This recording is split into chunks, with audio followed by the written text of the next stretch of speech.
Time now for French Connections, our weekly look at the intricacies of life here in France. So this week we're going to focus on the French capital, and Florence Villino is here to talk about this. So Paris is famous around the world for its beautiful sights, its towering monuments, but also it's somewhat infamous for its driving culture. Well, to put it simply, driving in Paris is a nightmare, in fact, especially if you're from out of town. I mean, the streets aren't laid out in any sort of logical pattern. There are all sorts of one-way streets. Parking is a figment of the imagination and very expensive at that. And you'd be forgiven for thinking that there aren't any rules of the road whatsoever in the French capital. It really seems to be every person for themselves, really, people honking their horns all the time, motorcycles zipping in and out of traffic. It's pretty dangerous. Let's look at our word du jour, which is quite an important word to know when you're talking about driving in Paris. It's chauffard, which is the French word for a dangerous driver. Some say it's a very good word to describe Parisian drivers, and interestingly, Parisian drivers are the first to admit that it's pretty wild out there. Je dirais que le Parisien est pressé, c'est bien connu. C'est la jungle un peu ici. Des insultes, des gens qui vous crachent dessus, qui vous mettent des coups de pied dans les portes. Ça dépend aux heures de pointe, c'est un peu plus tendu. Bah là, par exemple. Well, so over the years, Paris officials have taken steps to limit traffic in the capital. We see a lot of bikes now, and the idea is to make the capital safer, but also to cut down on pollution. That's right, and this is a trend that's been happening in a lot of big cities around the world. London's congestion charge, for instance. The days of the cars being the kings of the streets of Paris are really long gone. And if you've spent any time in Paris over the past couple of years, you're bound to have noticed this transformation. A lot of express lanes have been transformed into areas for pedestrians and bikes. Over the past 20 years, traffic has been cut in half in Paris. It's becoming more and more difficult to drive in the capital, much to the chagrin of those who drive cars. Insupportable pour traverser Paris aujourd'hui, mettre 55 minutes pour tout ça pour des ridicules, des piétons bobos. C'est très grave. C'est n'importe quoi, c'est du n'importe quoi. Quand les gens sont embouteillés, vous pouvez pas savoir après la nervosité que ça engendre.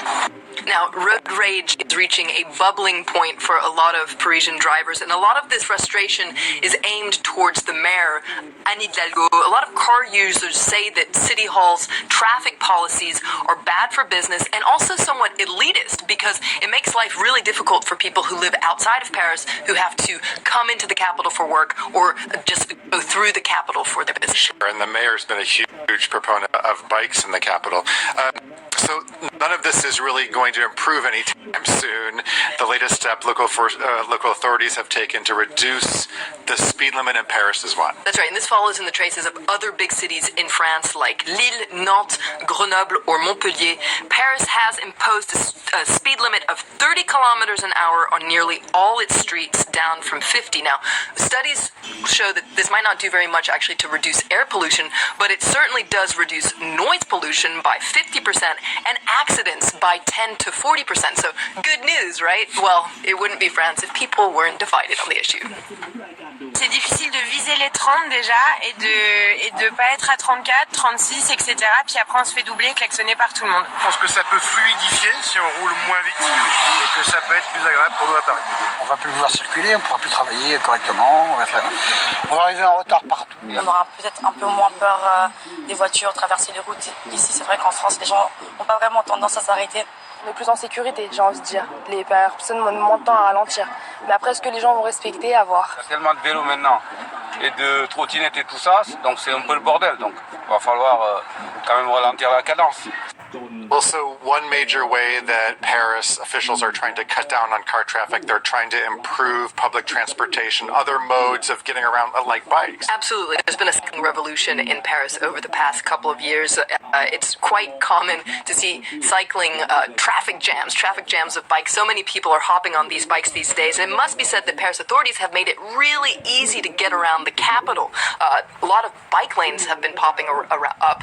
These days there are over 1,000 1,000 kilometers of bike lanes around the capital. Keep in mind that in the 90s, there were only 5 kilometers of bike lanes, and a lot of these lanes were added during the coronavirus pandemic.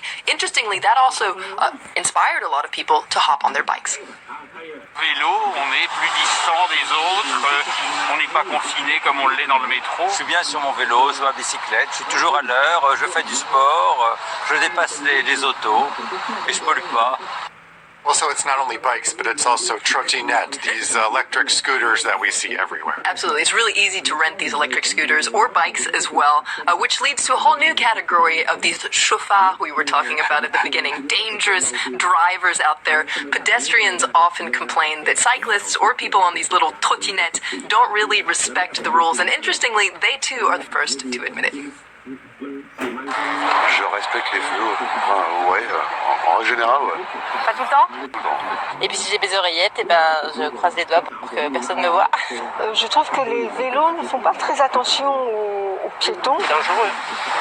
Voilà, moi j'ai failli 2 fois me faire heurter par une trottinette. C'est dangereux pour les petites vieilles, hein, des fois. Parce que la jeunesse ne fait pas attention. Now, specialists say that Paris will never be completely car-free, but there certainly is a transport revolution underway in the capital. And like any transformation, there's a kind of Wild West period that we're in right now, but it certainly is pointing towards the city of the future. Well, no question about that. Okay, Flo, thanks so much. It's always revealing to talk to you. Thanks much.